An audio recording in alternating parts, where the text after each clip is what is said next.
আসসালামু আলাইকুম রহমতুল্লাহ। মানুষ চিনুন, সবসময় সাবধান থাকুন। আলহামদুলিল্লাহ, আসসালাতু আসসালামু আলাইকা ইয়া রাসূলুল্লাহ।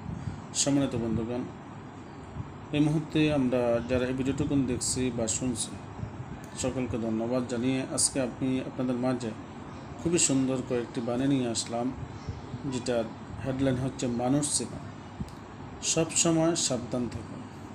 অর্থাৎ আমরা মানুষ চিনতে অনেক সময় ভুল করে ফেলি।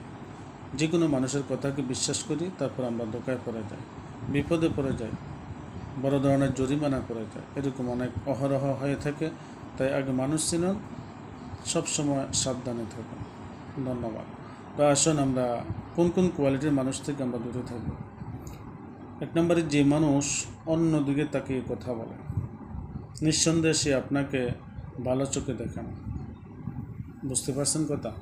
যে এক নম্বর মানুষটা হচ্ছে অন্যদিকে তাকিয়ে কথা বলে, আপনার দিকে তাকিয়ে কথা বলে না, নিঃসন্দেহে সে আপনাকে ভালোবাসে না, আপনাকে ভালো চোখে দেখে না। দ্বিতীয় নম্বরে মানুষটুকুন হচ্ছেন যে মানুষের কথা সে চোখের মনি ঘুরে বেশি, নিশ্চিত মনে মনে অন্য কোথাও ভাবছে। এখানে দুইজন তিনজন মানুষ কথা বলতেছি, একটা মানুষ দেখা যাচ্ছে সে খালি চোখগুলো ঘুরাচ্ছে, তাহলে ভাবতে হবে সে আমার কথার দিকে বা আমাদের এই মজলিসের কথার দিকে মনোযোগ নাই, সে অন্য দিকে ভাবছে, অন্য কথাবার্তা ভাবছে। ওই জন্য মানুষ থেকে সাবধান। তৃতীয় নম্বরে হচ্ছে যে মানুষ সব সময় আপনার প্রশংসা করে, মনে মনে সে আপনাকে হিংসা করে। বুঝতে পারছেন? যে আপনার সবসময় সামনে পিছনে প্রশংসা করে, আবার মনে মনে আপনাকে হিংসাও করছে। এ ধরনের মানুষের সাথে চলা যাবে না। এই মানুষগুলো চিনে রাখতে হবে। তারপরে আসুন, যে মানুষ সব সময় আপনাকে তেল মারে।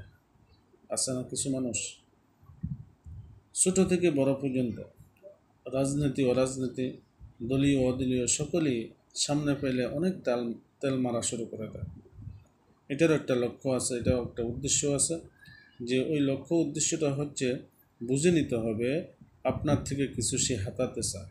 আপনার কাছে আমি তাল মারলাম, আপনাকে খুব প্রশংসা করে আপনাকে অনেক গৌরব বানিয়ে দিলাম, অহংকারী বানিয়ে দিলাম, বিনিময়ে আপনি আমার প্রতি খুশি হয়ে আপনি কী করলেন, আমি কিছু নিয়ে আসলাম, তার মানে হচ্ছে আপনার থেকে কিছু আমি হাতাইতেছে।